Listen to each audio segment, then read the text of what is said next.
Okay, this video is going to go through proving or deriving the cosine of a difference function value and then using that to then derive and prove the other identities for difference and sum. First, the theorem is reading for all angles alpha and beta, cosine alpha minus beta is equal to cosine alpha cosine beta plus sine alpha sine beta. So that is what we are looking to prove. We want to prove this statement right here. And in order to prove that, we have to think about, well, the difference of two angles. Alpha is an angle and beta is an angle. So the first circle on the left is showing those two angles, beta being an angle that's in quadrant 1, and the point on the circle is cosine beta sine beta. It's on the unit circle. And then if we rotate into quadrant 2, there's alpha, and then cosine alpha sine alpha is the coordinate for A. If we subtract the larger angle alpha minus beta, that difference will become this angle that's right in here. Right? We take alpha, we subtract beta, we end up with that angle. And if we take that angle and we put it into standard position, we end up with the circle and the angle that's on the right-hand side for angle EFD. This angle here is alpha minus beta, and I'm just going to highlight it blue to match the one in the other circle. So those two angles are the same, just one is in standard position and one is the difference with the two angles drawn. So we actually now can look at what happens when we create this triangle, drawing AB. We have triangle ABC, and over here, if we draw this piece, we have triangle DEF. Those two triangles are actually congruent. And we know that because of side angle side congruence theorem back from geometry, right? The two radii of a circle are equal, and then you have that central angle that is the same, right? Alpha minus beta. So side angle side, those two triangles are congruent, and AB and DE are now the same. Well, if we square AB, if it's the same length as DE, then DE squared should equal the same thing. And if you notice on the left-hand side, if we use the distance formula, you'll see that what is left is cosine alpha minus cosine beta, right? X minus x squared, plus sine alpha minus sine beta, the difference in our y's, squared. So let's explore that a little bit further on the left-hand side, and we're going to expand this out. So we're going to take cosine alpha minus cosine beta and square it. So in doing so, we get cosine squared alpha minus 2 cosine alpha cosine beta, right? You know that is a perfect square trinomial, plus cosine squared beta. If we square, similarly, sine alpha minus beta, we get also sine squared alpha minus 2 sine alpha sine beta plus sine squared beta. What's that? Sine squared beta. Once we've expanded, hopefully you recognize the fact that we have a couple of identities here. Cosine squared alpha and sine squared alpha. It's the same angle, square sine and cosine, that we add together. Cosine squared alpha plus sine squared alpha is your identity. That is equal to 1. We can do it a similar way now for beta. We have cosine squared beta and sine squared beta. So we're going to add to that cosine squared beta plus sine squared beta. And then we're going to rewrite what we're left with, which is minus 2 cosine alpha cosine beta minus 2 sine alpha sine beta. Okay, so our cosine squared plus sine squared and our second cosine alpha and sine squared beta. Oh, there should be a B. Sorry about that. B. Angles have to be the same. These values are each 1. So we get 1 plus 1, and then we have our minus 2 cosine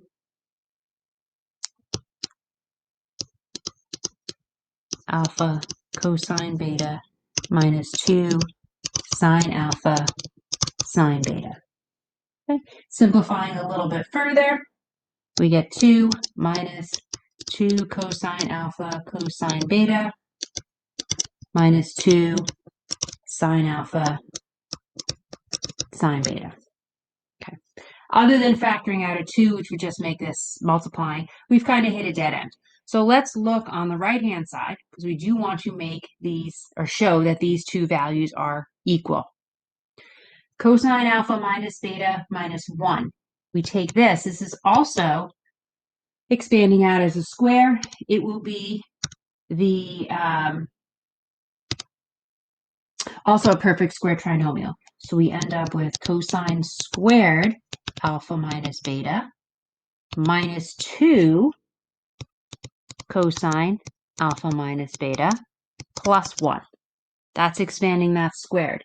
The second one, very nicely, actually, because we are subtracting from 0, we're just squaring sine alpha minus beta. Okay. Is there anything here that we can combine? Absolutely. We have cosine squared here, and we have a sine squared here for both alpha minus beta. So putting together cosine squared of alpha minus beta plus sine squared of alpha minus beta. And then we have minus 2 cosine alpha minus beta plus 1. This value is equivalent to 1. So we have 1 minus 2 cosine alpha minus beta plus 1.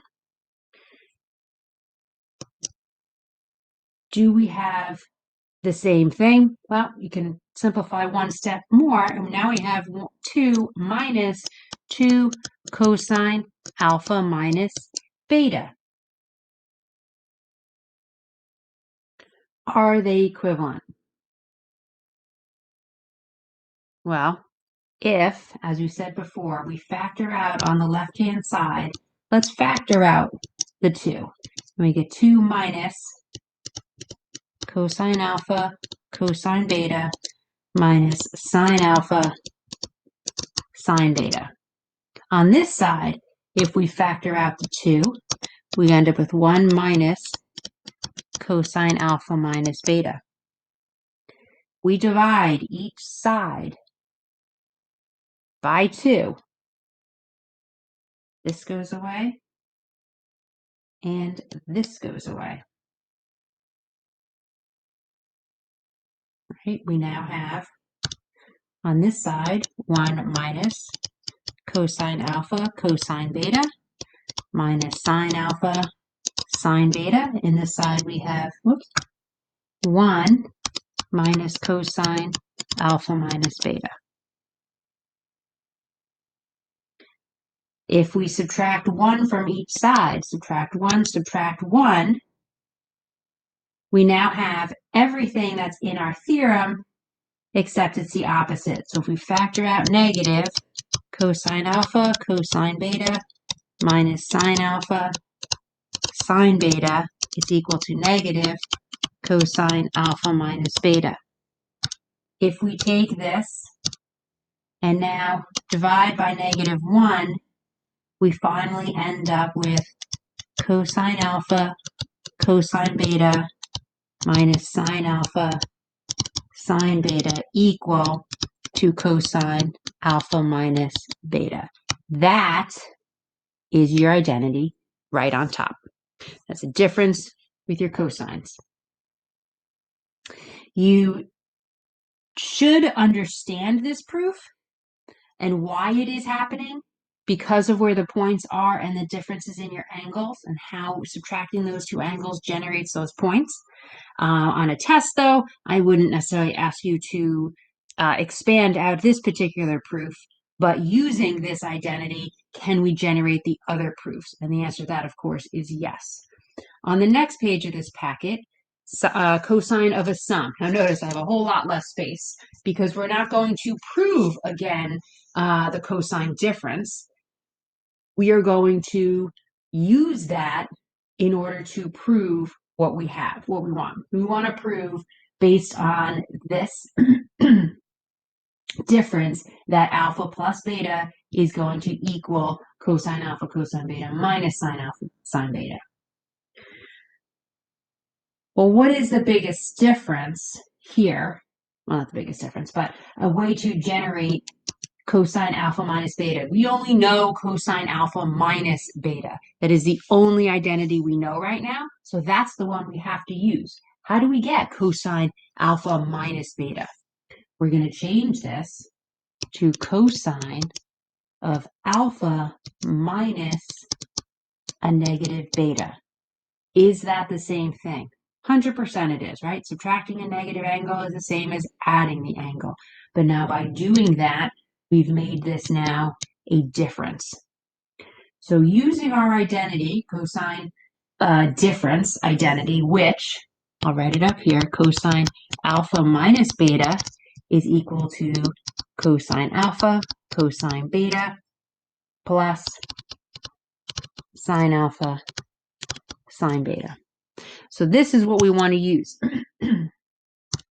So this now becomes cosine alpha, the first angle, times cosine of the second angle, negative beta, plus sine of alpha, right, our first angle, times the sine of negative beta.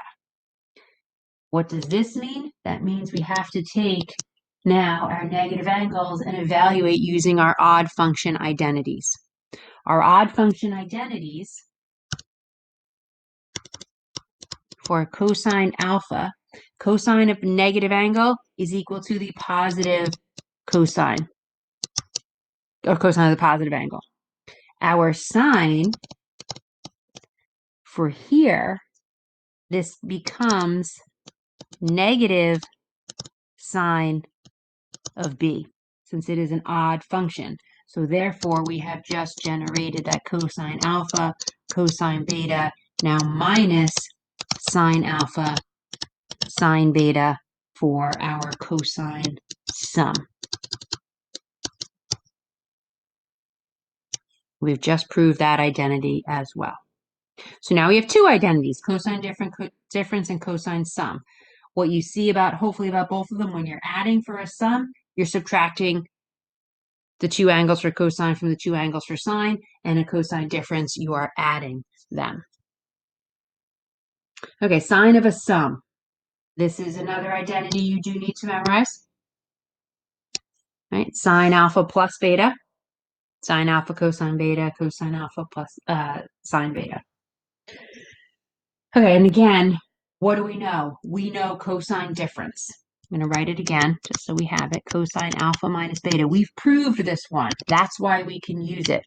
So it's cosine alpha, cosine beta, plus sine alpha, sine beta. That's the one we can use. So how are we going to change this? We want to prove sine, but we're only given cosine. The relationship we have between sine and cosine is that they are cofunctions. Cofunctions mean that we take 90 minus the angle for each. Hold on. Okay, so we have sine of pi over 2 minus alpha plus beta. Right? 90 minus the angle, or pi over 2 minus the angle. The angle is alpha plus beta.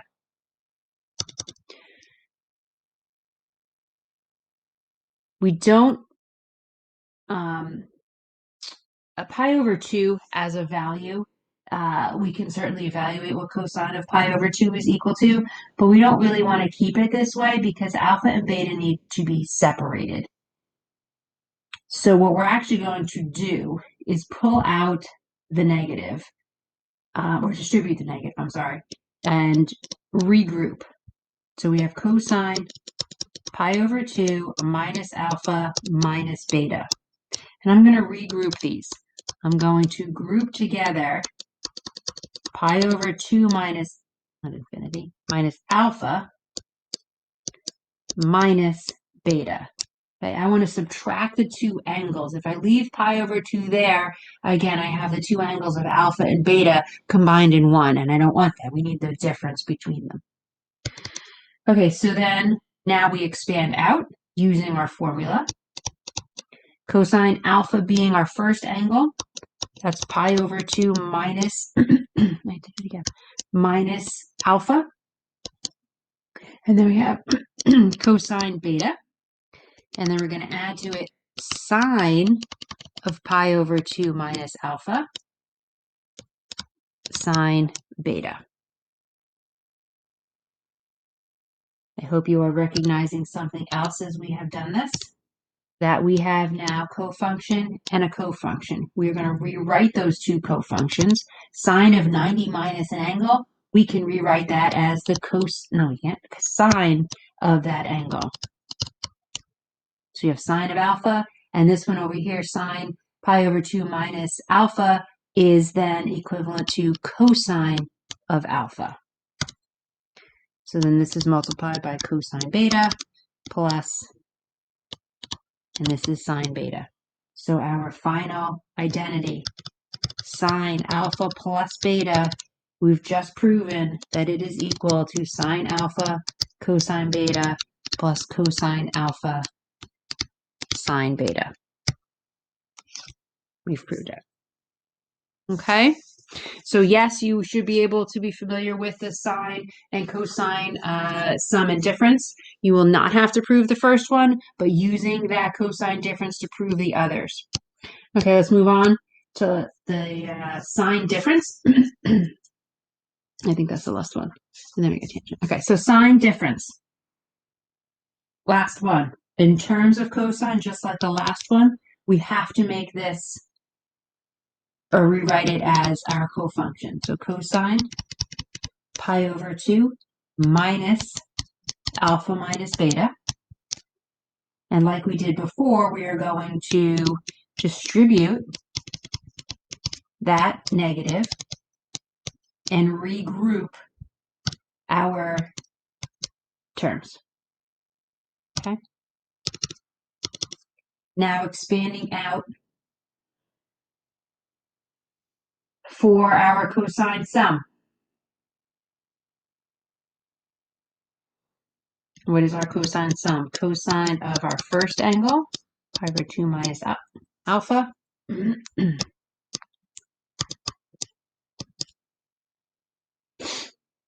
Cosine beta minus sine pi over 2 minus alpha sine beta. Cleaning up these two cofunctions, this is equal to the sine of alpha. The second one is equal to the cosine of alpha. Multiply that by cosine beta, subtract sine beta. We end up with our final difference, sine alpha cosine beta minus cosine alpha sine beta. There it is. We've proved the last sine difference. So we have 4 new identities: cosine sum and a sine sum and a cosine difference, and now a sine difference. So 4 new. And you should notice some patterns within those identities to be able to memorize. It's not hard, just a couple of pluses and minuses that are different, and the order for sine and cosine. Okay, tangent, completely different.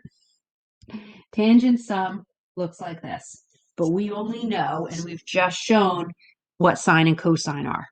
So using to verify tangent, we are going to use sine and cosine. We know that tangent is a reciprocal function, not reciprocal, quotient identity is sine over cosine. So sine of alpha plus beta over the cosine of alpha plus beta is equivalent to tangent alpha plus beta. We've just proven each of those identities, and now we're going to expand them out. Sine of a sum means we're taking the sine of the first angle, cosine of the second, adding sine of the second angle, sine of the first. And then our cosine sum is cosine alpha, cosine beta, minus sine alpha, sine beta. cleaning up some algebra in order to simplify these. And this is a little bit of a trick. In order to simplify these, we want tangent plus tangent beta. How are we going to, I want you to think about this for a second, how are we going to change this first term to look like tangent alpha? What needs to go away? Cosine beta needs to go away, right? And same thing with the last one. We want tangent beta here. What needs to go away here? And that needs to be sine alpha. So if we actually divide, oops, I should say cosine. Sorry about that. Cosine beta, sine alpha.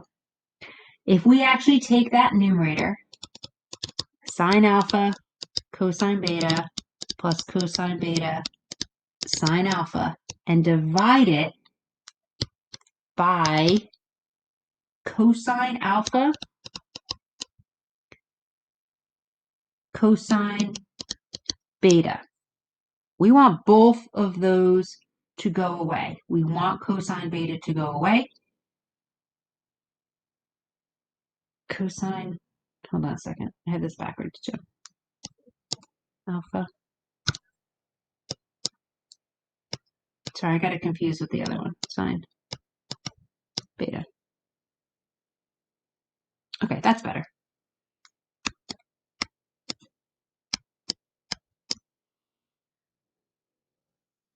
Okay, we take that and divide. Each of our pieces will simplify. We are going to do a similar thing to the bottom. Cosine alpha, cosine beta, minus sine alpha,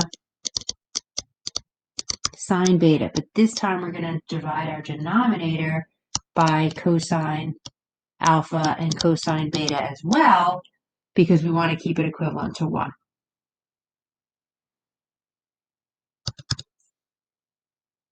Oops, there we go. Okay, so we're going to rewrite. In the numerator, we have sine alpha, cosine beta. We're going to divide it by cosine alpha, cosine beta. The second fraction, cosine alpha, sine beta, gets divided by cosine alpha, cosine beta. Okay, that's the numerator. In the denominator, we're doing the same thing. Separate cosine alpha, cosine beta, divided by cosine alpha, cosine beta. Then we're going to subtract sine alpha, sine beta over cosine alpha, cosine beta. Simplifying these, you will notice these cancel, both cosine alpha and cosine betas cancel. And lastly, what happens to the last one? We don't have anything that cancels, but we do have a different expression for this half and this half. So let's clean this up one more step. Since cosine betas cancel, we end up with sine alpha over cosine alpha. Here these cosines cancel, so we end up with sine beta over cosine beta. And then here, both of these cancel, so we're left with 1. And here, sine alpha over cosine alpha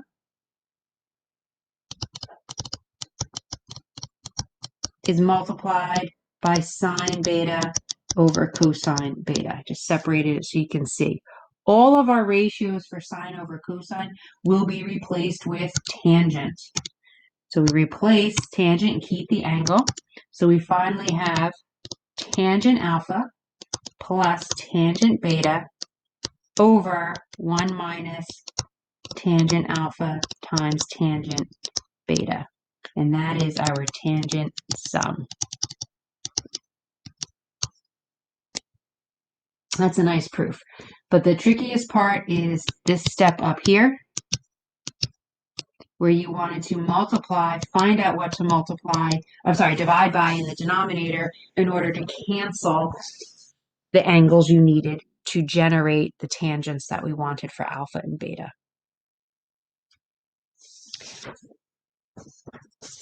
All right, last one, tangent difference. Again, done in an almost identical way, but it is with subtraction. So just to show you quickly, this one will be sine alpha minus beta over cosine alpha minus beta. Expanding the two sums, we get sine alpha cosine beta minus cosine alpha sine beta on the top. Our cosine difference on the bottom, cosine alpha cosine beta plus sine alpha sine beta. As we just did in the last one, each numerator and denominator needs to be divided to generate tangent alpha and tangent beta. Oops.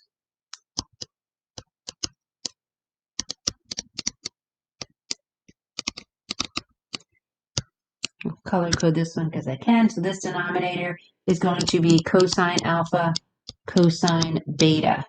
Okay. Then we're going to divide that whole fraction by our cosine alpha cosine beta plus sine alpha sine beta. Also divided by cosine alpha cosine beta. They have to be the same, by the way, those denominators, or you're not making equivalent an equivalent expression. Okay, let's write out our fractions. We have sine alpha cosine beta over cosine alpha cosine beta minus cosine alpha sine beta over cosine alpha cosine beta, all over. In the bottom, we do the same thing. Cosine alpha cosine beta divided by cosine alpha cosine beta. And then we're subtracting sine alpha sine beta over cosine alpha cosine beta. Okay, simplifying these fractions just as we did before. Right here, our cosines go away. Here, these cosines go away. Here, both pairs will cancel and become one. And here we have two separate pieces in terms of alpha and beta. Okay, just to finish this up quickly, sine alpha over cosine alpha is tangent alpha. Sine beta over cosine beta is tangent beta. And then finally, we get 1 minus tangent alpha tangent beta. And this is our difference for alpha minus beta. Okay, so that concludes the proofs. Everything except for the first one is possible to be given as a problem, but now we are going to look at how do we use these 6 identities to verify other more complicated proofs, and that is in your next video.